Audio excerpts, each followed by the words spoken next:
think that Donald Trump might be the best thing that ever happened to America. And I'm not trolling. But I'm kind of glad that America is finally having to deal with what America is, which is Trump. The racism, the fascism, everything. I got an unpopular opinion, but I think that Donald Trump might be the best thing that ever happened to America. And I'm not trolling. Hear me out. See, I didn't say that because I support his politics or praise his policies. I said it because for the first time in a long time, America is being forced to look at itself in the mirror, and it's extremely uncomfortable. Ugly, messy, but necessary. See, Trump didn't invent division, racism, or greed.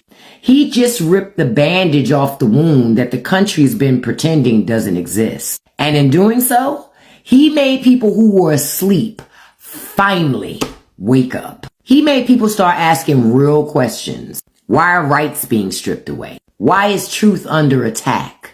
Why are so many clinging to power when the rest of us can barely afford rent or mortgage? See, this is not about loving or hating Donald Trump. This is about understanding that the chaos that is Trump exposed the fractures in our foundation. And sometimes you gotta break it to rebuild it stronger. And now maybe, just maybe, we'll finally have the discussions about race, history, class, democracy that everybody's been avoiding for decades. So go ahead and go drop a comment. Agree, disagree with me, educate me, whatever you want. Because if we don't talk about it now, when will we? We are going to have a revolution one way or another. The revolution that you're thinking of is the ones that happen in like books and movies. That's not what we're talking about. Revolution is through systematic change. No one survives through revolutions. Yeah, they do, man. Like, revolutions aren't just what they show you in Marvel movies. You know that, right? It's important for me that you know that.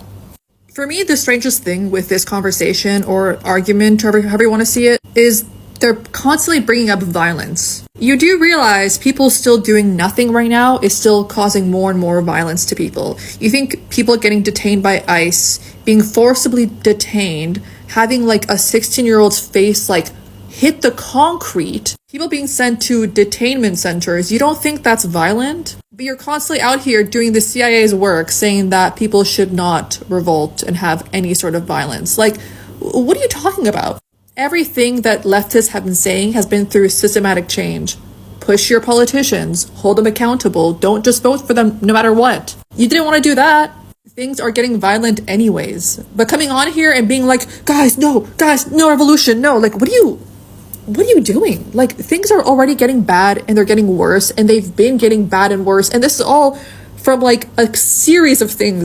I'm well aware a lot of liberals like woke up 2 months ago to this, and a lot of us have been saying that this has been America for at least 20 years, at least from like Reagan's America, if not looking at the whole course of America being, a racist, colonial settler nation, whatever. If you don't look that far, let's look at Reagan till now. Popping that blue bubble of like, if we just keep voting blue, we'll keep ourselves safe. It's not real.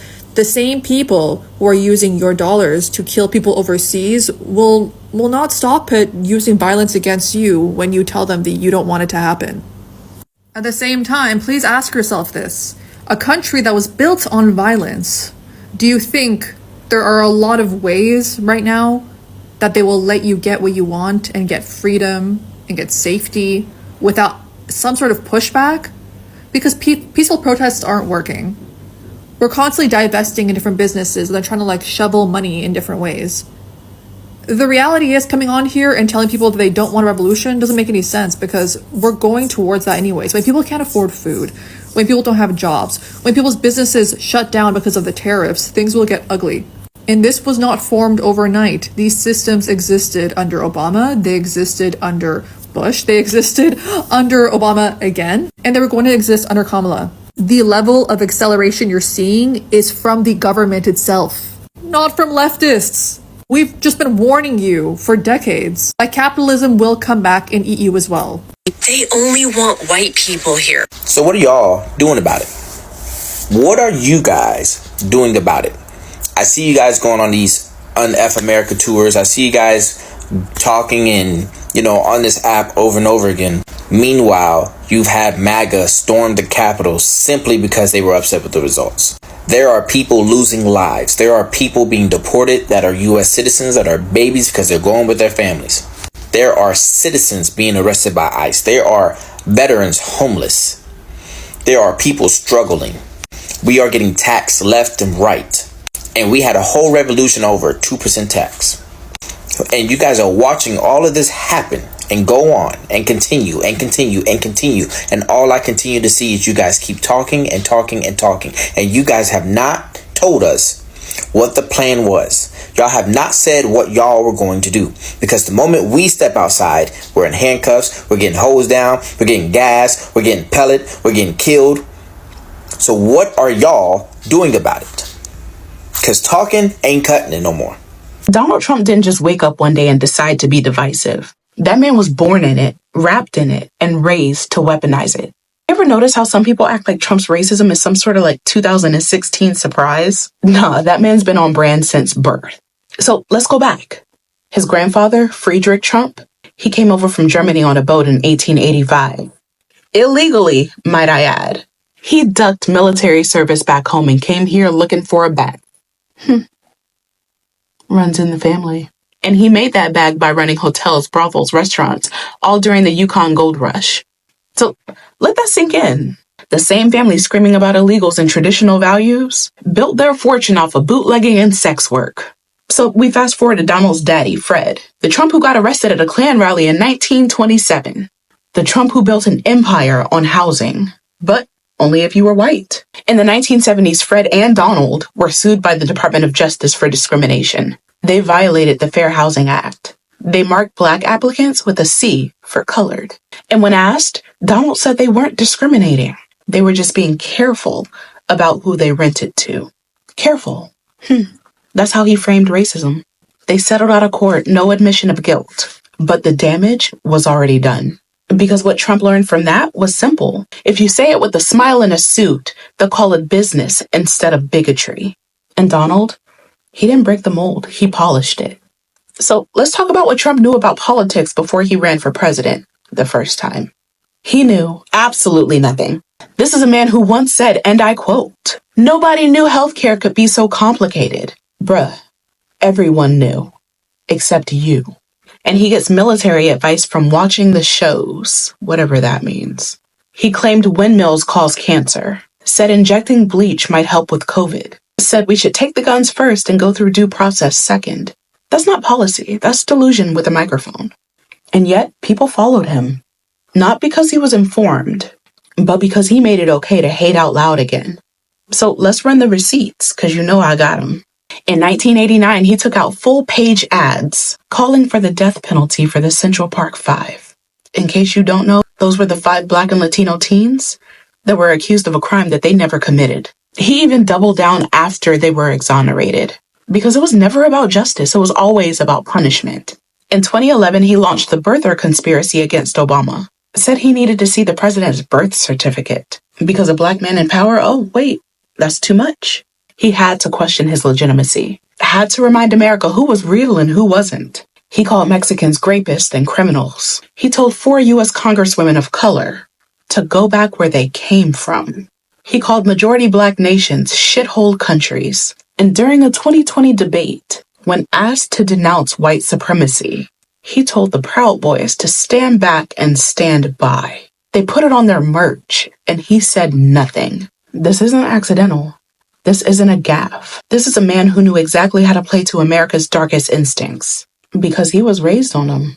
Trump's racism isn't new. It's not performative. It's ancestral. It's rehearsed. It's profitable. And every time somebody says that's just how he talks, just remember, so did his daddy. So did his grandfather. And now he's teaching that very same language to a new generation. This was never about making America great. It's about making it go back to a time when only a certain kind of person got to be American. He is about to accept a $400 million gift from who? Let's talk about the emoluments clause. There are two clauses. One that says the president cannot accept gifts from foreign countries. The other is no side hustles while you're the president. You just get the presidential salary. You can't be making money on the side in the United States government. Now, I know some Trump swallowers are going to be commenting something crazy or stupid. Probably both. And the excuse? It's just a temporary Air Force One. The new one is delayed until 2029. So instead of waiting, Trump's team wants to cruise around in royal style. Now, technically, the plane goes to the U.S. Air Force, not Trump personally. So, legally, it's not a gift. But come on, who is using it? Who is benefits it? It's Trump. So, Qatar is basically handing him a flying palace. That's corruption, plain and simple. And get this, when he's done, the plane is supposed to go to the Trump Presidential Library Foundation, and the U.S. taxpayer picks up the tab for all the upgrades. Democracy is amazing. It's all legal, right? Because in America, you can publicly hand the president a $400 million aircraft and somehow it's less corrupted than the dictators they're always yelling about. But just so you know, this is illegal. This is a part of what makes America a democracy. Why other countries want to invest in us ethically and lawfully is because we have checks and balances. The Constitution says you need Congress's approval to accept these types of things. And is he going to get approval? I'm guessing not. If we let presidents profit off of the presidency, that's not democracy. That's called corruption. Corruption. Hi there. I'd like you all to imagine what would happen if Joe Biden accepted a $400 million luxury jet from a foreign royal family while in office and then said that he would keep it for his personal presidential foundation later. I'm pretty sure that Fox News would be running a 24-hour emergency coverage. Republicans would call for impeachment within hours, and MAGA Twitter would be foaming at the mouth about corruption and foreign influence. But Trump, he's doing exactly that with the plane that was gifted by the Qatari royal family, and somehow his followers don't even bat an eye. And it's not just the jet, right? Trump is openly using the presidency like a personal ATM. He created a meme cryptocurrency, ranked in billions in token value, sold access to himself through it, like with dinners and White House tours for top holders, and then his Justice Department literally shut down the unit that investigates crypto crimes. And that's on top of suspending enforcement on the Foreign Corrupt Practices Act and weakening laws that require foreign lobbyists to register. And his own Attorney General, Pam Bondi, who used to lobby for Qatar, helped greenlight the plane deal. Oh, and do you guys remember when people freaked out over Hunter Biden's board seat? That was sketchy, sure, but this is 100 times worse, and it's happening right out in the open. Trump's inaugural committee raised $239 million, which is more than double the record, and nobody knows where most of it went. And now you're having law firms and corporations that are paying him off with massive donations, legal work, or media deals to stay in his good graces. This man is literally auctioning off American access and policy like it's a garage sale, and MAGA just cheers it on. Like, this isn't even just hypocrisy, it's a massive corruption machine, and Trump is using the power of the presidency to protect, enrich, and glorify himself with no shame. And because the Supreme Court gave him near total immunity and the GOP is terrified of him, nobody's stopping him. Like, think about it. If Biden had done even a fraction of this, even the tiniest little fraction of it, the right would be in full meltdown mode. But because it's Trump, they're silent, or worse, they're helping, they're complicit, and we are where we are today. Marga, I just got a great idea to help your President Donald Trump solve the problem, that $3.6 trillion US debt. You just go to the Federal Reserve, tell them to print $3.6 trillion. Then done, your problem solved. You can pay off all your debt immediately. What do you think? But I hang this flag outside of my house because I know it angers the liberals in my neighborhood. I know that they hate America. So for that, I hang this flag proudly. So let me get this straight.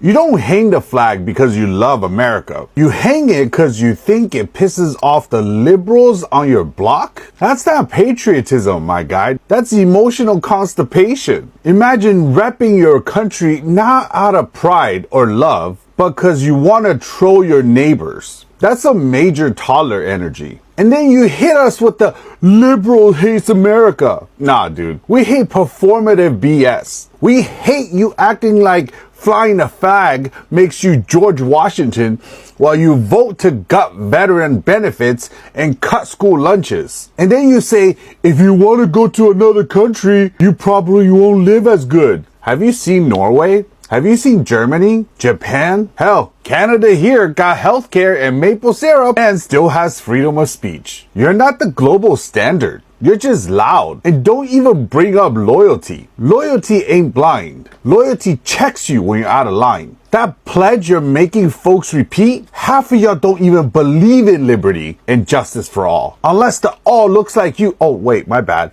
Votes like you and prays like you. Newsflash. Liberals also pay taxes, serve in the military, run into burning buildings, and shows up to vote. So if your next whole flex is weaponizing the flag to feel big, just say that. But don't cry when somebody calls it out, cause hanging the flag like a middle finger ain't patriotism. It's projection. I'm glad you watched this extent. Thank you so much for being here. Kindly like the video for recommendation if you haven't done so. Subscribe if you're new here. Change has never been easy. Change has never been easy. Change requires sacrifice. Change requires great sacrifice. And coming to a point of realizing that things are wrong and that they need to be changed. They need to be done some correction and some revision of the system. So this is what we've all been waiting for, and we hope that more and more Americans will wake up to this reality and be able to challenge the system and ensure that things are done in a better way. So yeah, I've heard from so many Americans speaking of them feeling as slaves in their own country because they have to work so hard to fund the fancy lifestyle of the capitalists in their country. So right now is the time. So if you believe that there is something wrong, I don't know how you guys participate in activism, for things to change. So do your due diligence to not keep quiet and challenge and make sure change happens, because it's possible. Change is difficult but possible. Thank you so much for being here. I appreciate you. Share your thoughts in the comment section. Subscribe to the channel. You can as well support me through the thank button, and I will appreciate it. Thank you so much for being here. I appreciate you. Goodbye for now.